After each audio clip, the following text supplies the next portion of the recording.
আমাকে বাঁচান ভাইয়া।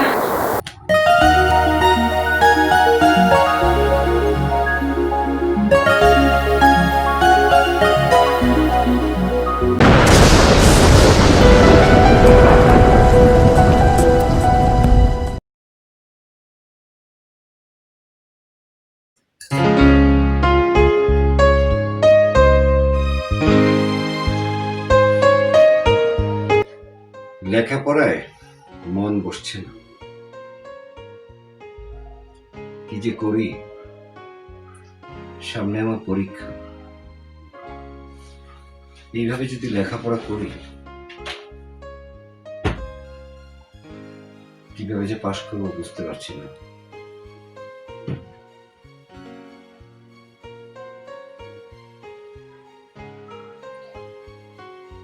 আল্লাহ জানে এবার লেখাপড়া যে কি হবে, পরীক্ষার যে কি হবে, মাথায় কোনো কাজই করছে না।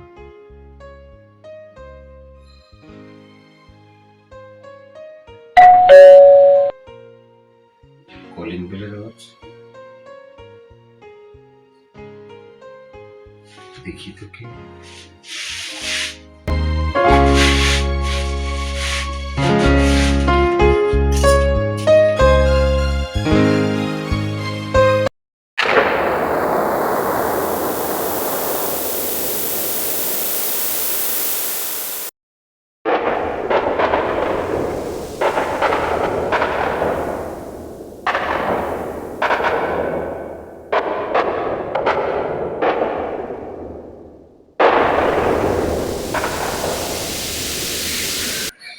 ভাইয়া, ভাইয়া আমাকে বাঁচান, তা না হলে ওরা ওরা আমাকে ধরে নিয়ে যাবে। আমাকে আপনি বাঁচান ভাইয়া। ভাইয়া, ভাইয়া আমাকে বাঁচান, তা না হলে ওরা ওরা আমাকে ধরে নিয়ে যাবে। কি বলছেন আপনি? আপনি কে? আমাকে আপনি বাঁচান ভাইয়া। আপনি কে? কোত্থেকে আসছেন? খাবার বলছেন পিছনে লোকজন তাড়া করছে। আমি তো আপনার কোনো কথাই বুঝতে পারছি না। ভাইয়া আমাকে ভিতরে আসতে দিন, আমি সব বলছি। আমাকে ভিতরে আসতে দিন ভাইয়া। আমি তো ব্যাচেলার, তাছাড়া আপনি একটি মেয়ে মানুষ, আপনাকে কি করে আমি আমার বাসার মধ্যে ঢুকতে দিই বলুন তো? ভাইয়া আপনি আমাকে বাঁচান, আমাকে বাঁচান ভাইয়া। কি বলছেন আপনি? আপনি কে? ভাইয়া আমাকে ভিতরে আসতে দিন, আমি সব বলছি।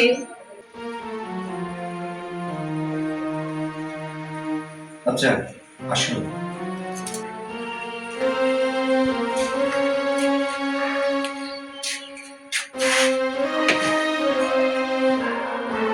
বলুন, আপনার কি সমস্যা? আর তাছাড়া আপনি বধূবেশে এখানে কেমন করে এলেন?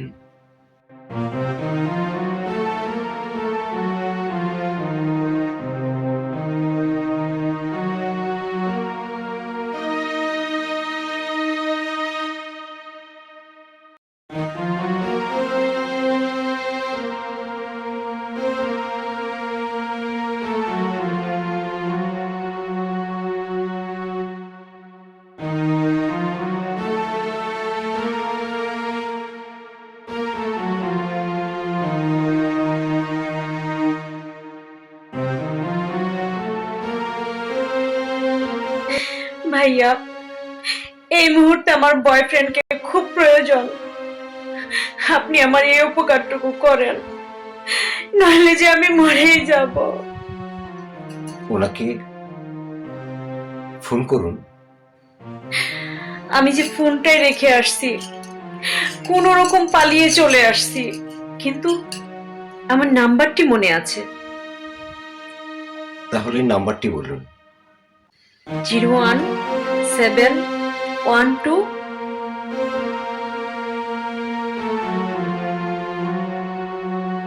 আপনি যে নম্বরে কল করেছেন নম্বরটি এই মুহূর্তে বন্ধ আছে।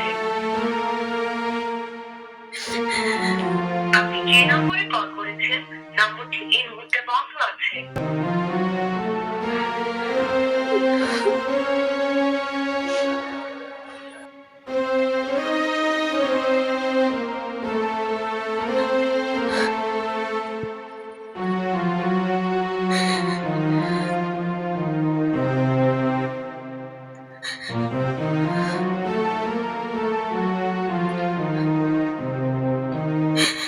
রাত হয়ে গেছে, আপনি বরং ঘুমিয়ে পড়ুন।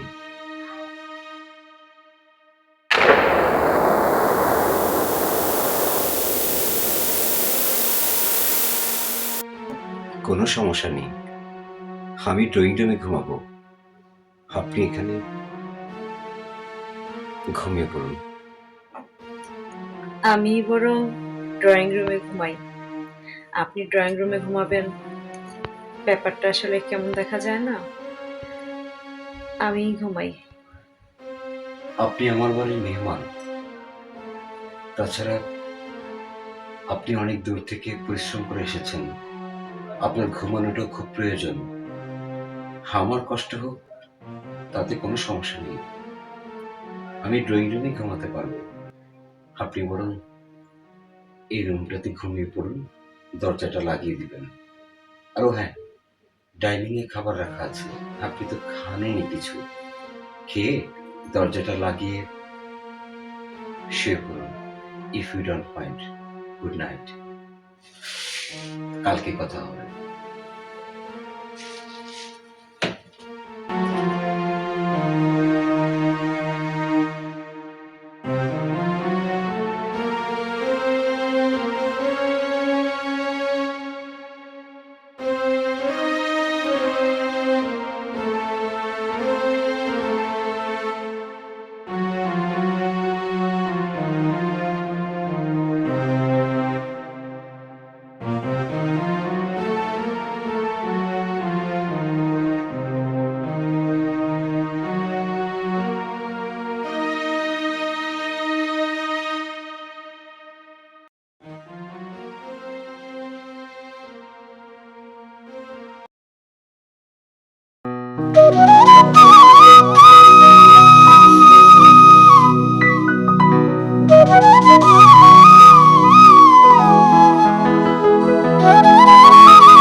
আজ কতদিন হয়ে গেল আপনার বয়ফ্রেন্ডকে কোথাও খুঁজে পেলাম না।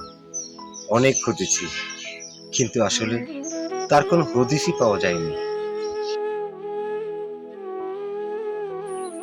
গতকাল বাড়ির মালিক বাসা ছাড়ার নোটিশ দিয়েছে।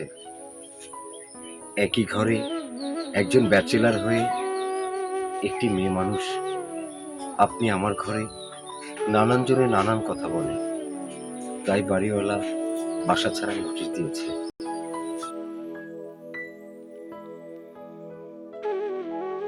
আপনি পবিত্র, নিষ্পাপ, কিন্তু সমাজ এটাকে কোনোভাবেই গ্রহণ করবে না, আর করেও না।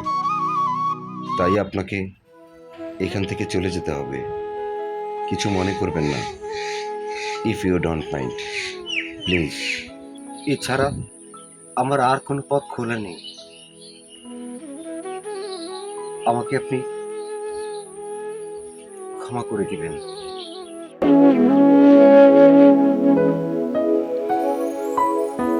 আমি তাহলে আসি। রতন,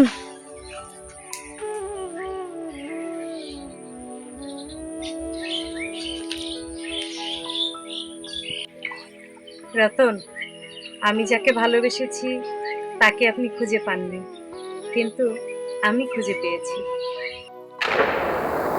হ্যাঁ, একদিন আপনার বাড়ি হতে আপনাকে না জানিয়ে বের হয়ে ওকে আমি পাগলের মতো খুঁজতে থাকি। তারপর তারপর জানতে পারলাম এবং নিজের চোখে দেখেও আসলাম ও বিয়ে করেছে। ও আমাকে ভালোবাসেনি, ও ভালোবেসেছে আমার ঐশ্বর্যকে। সে ভালোবেসেছে আমার বাবার সম্পত্তিকে, আমাকে নয়।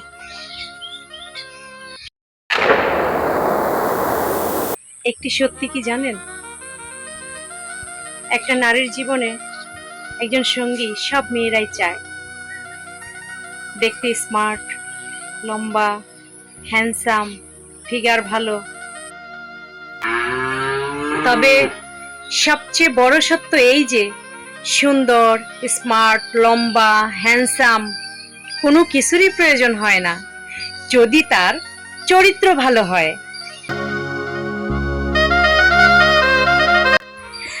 আমরা সমাজে সুন্দর দেখলেই লুফিয়ে পড়ি, একবারও জানতে চাই না ছেলেটার চরিত্র, বৈশিষ্ট্য, সততা কতটুকু আছে এই সমাজে।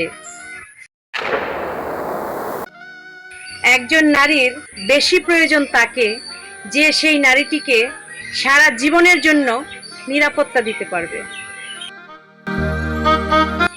ছায়ার মতো আগলে রাখবে, নারীকে সম্মান করবে, সেই প্রকৃত স্মার্ট, সেই প্রকৃত হ্যান্ডসাম।